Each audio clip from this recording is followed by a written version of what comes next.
In this week's video, I'll give you an update as to how my leg is going on since my canal accident, and also show you some of my journey from Untitled Chapter in Cassiobury Park towards Apsley. Let's begin.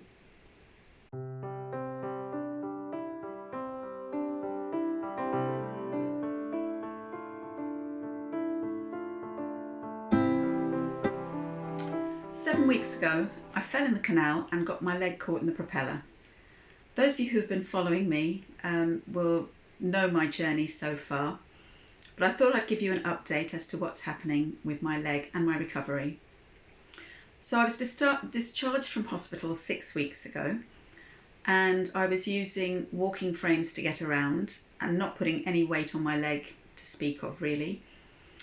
And in the last 6 weeks, I have gone from walking frames to a rollator to then walking on 2 crutches from as of last week when I had my physiotherapy appointment. Then during this last week, I've taken it down to 1 crutch till that was yesterday. And today, when I got out of bed, I decided to have a go at walking without crutches. So that's what I'm doing. Yay! I'm walking without crutches this morning.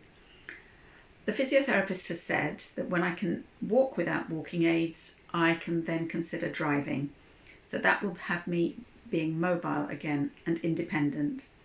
My legs don't feel that strong, and the muscle in my left leg has been quite badly damaged, I think, because it is all over the place. But hopefully over the next few weeks that will heal too. The scars are diminishing. Still very obvious, but they are diminishing. They are really itchy, especially at night, but I have been told that itchy scars mean that they are healing. So fingers crossed, that's where I'm headed, to a totally healed leg. So that's as much as I can tell you about my leg. I am doing well, I'm going in the right direction, and I'm hoping it won't be too long before I am independent again.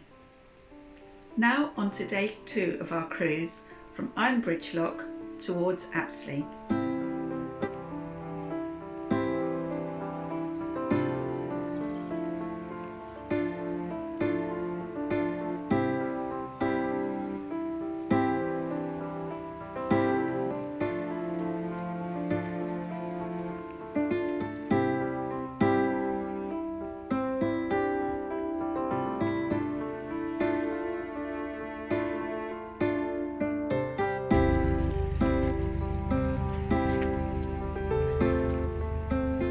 This is the space that we managed to fit into yesterday.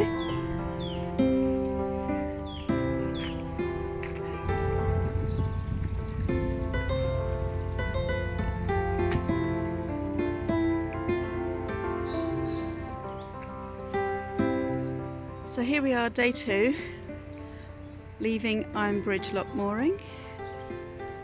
It's a very peaceful night and it's beautiful scenery to wake up to.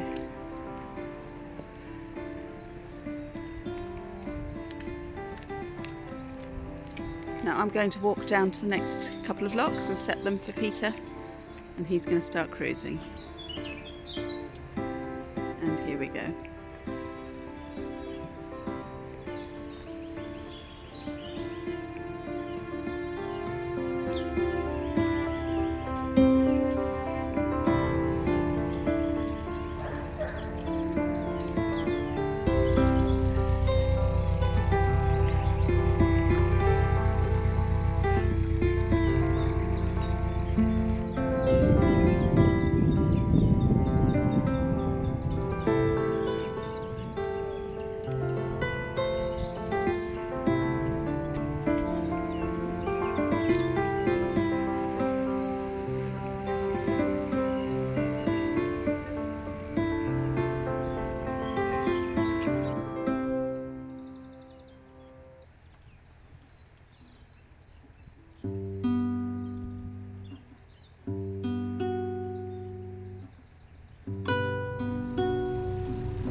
The weather was really beautiful. Each lock that we came to, Peter and I shared the work. Sometimes we had onlookers. That's really quite nice when we enter into conversations with onlookers, but since my accident, I'm very aware that I mustn't get distracted.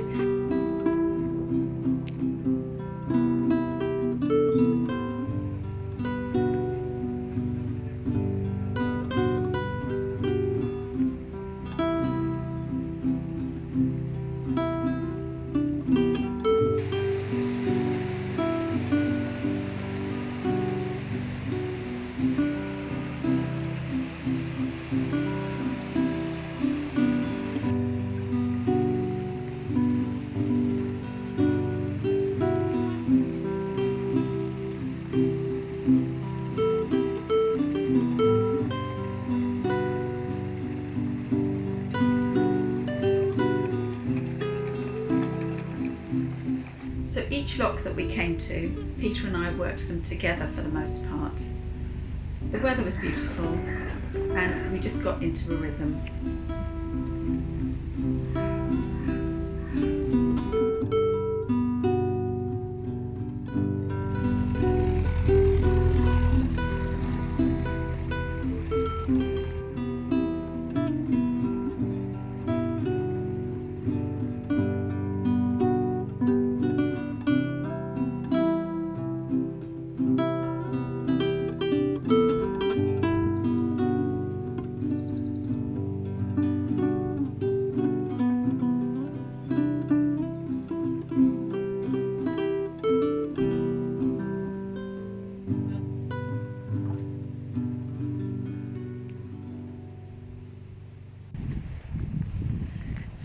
So these are the first two locks since we left our mooring at 20 to 10, a little bit later than usual, than we were hoping.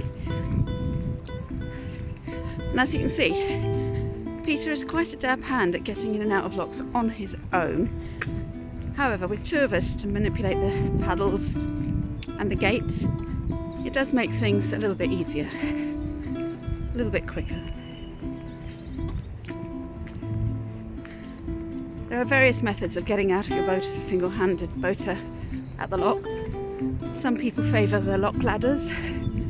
Peter favours walking up the steps wherever it's possible and pulling the boat in for the last little bit. And if I get there in time, which I don't think I will this time, my job would be to close these gates. Oh, now the person that went through before has left both gates open. So Peter will close this one, and I will walk across the far set to close the other one.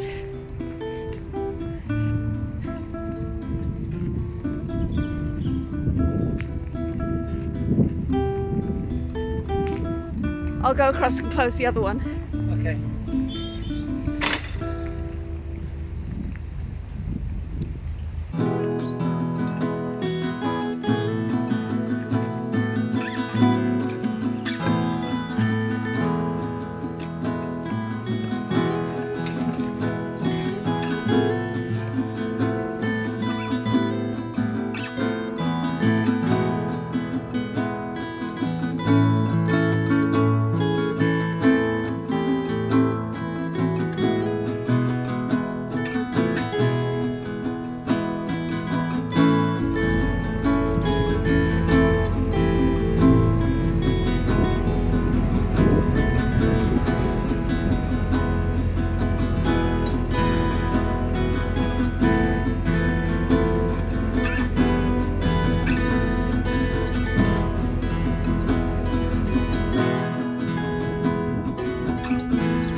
caused a bit of a ruckus because they closed the canal for a couple of days.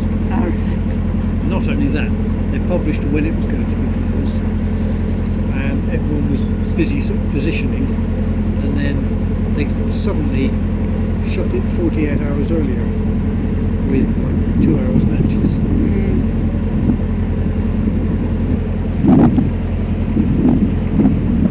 Pretty bridge. Yes, this is Lady Capel's bridge. Ah, okay. There's a house on the left.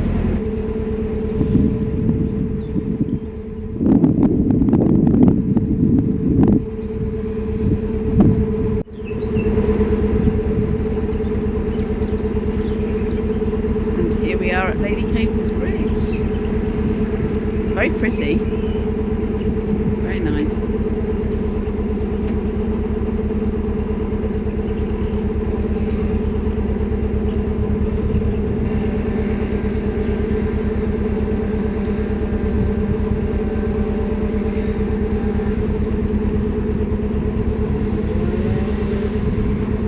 I think I read somewhere that part of the deal for allowing the canal to go through the lands was that they built this elaborate bridge. Or if they were going to build a bridge, it had to be in keeping with the house. Ah, that makes sense.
Yes, there's actually a little sign on the building just to the left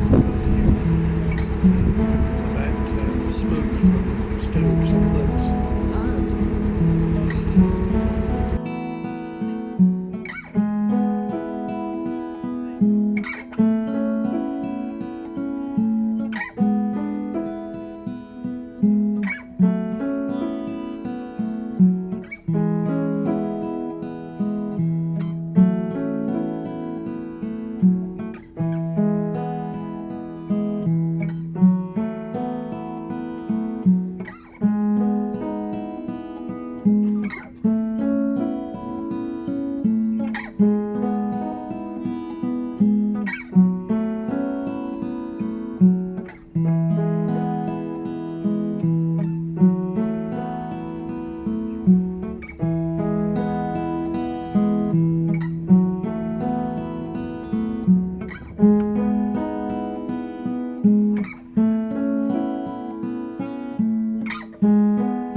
We went under the M25 and it's got scaffolding underneath it. For those of you who whiz around on the M25, I don't think you realise that it's being propped up by scaffolding. Well, it's not being propped up, but there is work going on under the M25. And this has been there for the last 2 years, because I remember the last time I came under the M25, I took pictures of massive amounts of scaffolding under there. I guess it's there for maintenance work. There is much less this trip, but I do find it fascinating.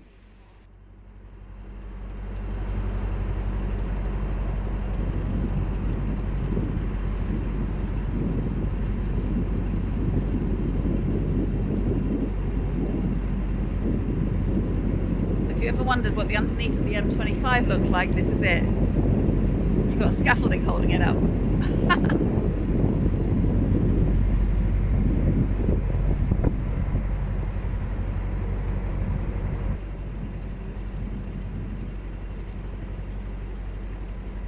Looks very pretty actually. Like a herringbone effect on those supports. And there's cars whizzing all over the place up there.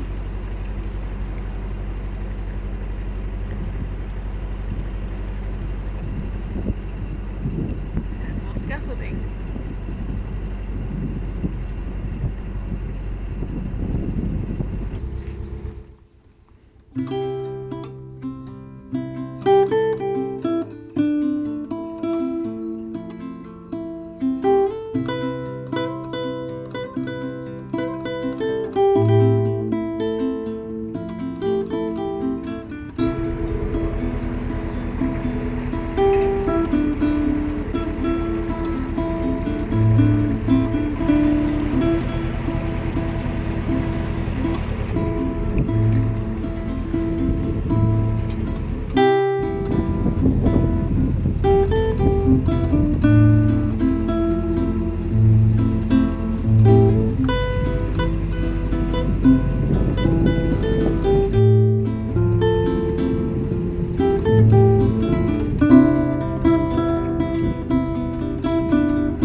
Enjoyed this week's video. Bit of a mixed bag really, but cruising on a sunny day is really gorgeous. It was beautiful to be doing that, and it's hard to think that I haven't done any cruising in 7 weeks since my accident, but I'm really looking forward to getting back onto the boat. Even if I can't be doing the locks and helping Peter, I can still be enjoying the scenery and sitting on the well deck and looking out at what's going on. So that's my goal. That's what is pulling me through my recovery. Thank you to all my subscribers, and thank you for watching. Please consider liking, subscribing and sharing this video. And until the next one,